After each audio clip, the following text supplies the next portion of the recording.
Jump into the weeds of your golf club setup, and I know most people, when they have their driver, it's just basically off the rack. There's not much change. People come for lessons. No one's played around with this. But when you get into golf, deeper down the road, all of a sudden now, especially for someone like myself, who's been playing for almost 40 years, it's going to be the weight. It's going to be how this club sits. I mean, just minimal tweaks here and there make a big difference.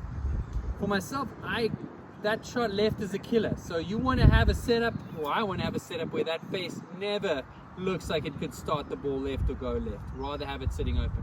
So there's a lot of tweaks you can make if you come check this out.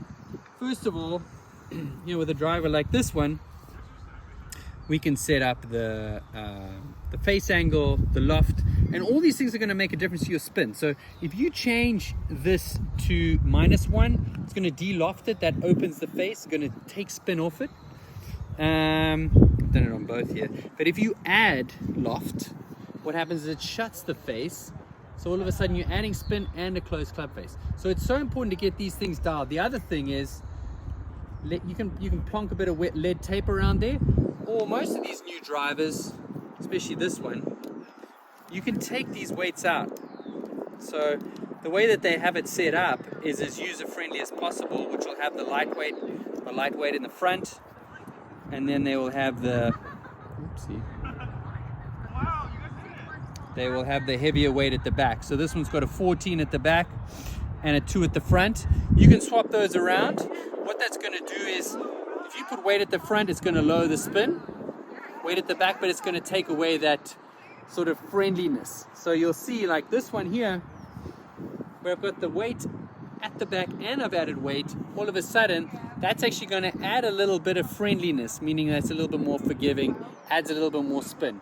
So really there's so many things to tweak in your driver. I mean, speaking to a friend of mine who plays on the South African tour, he plays on the Sunshine, on the European tour too.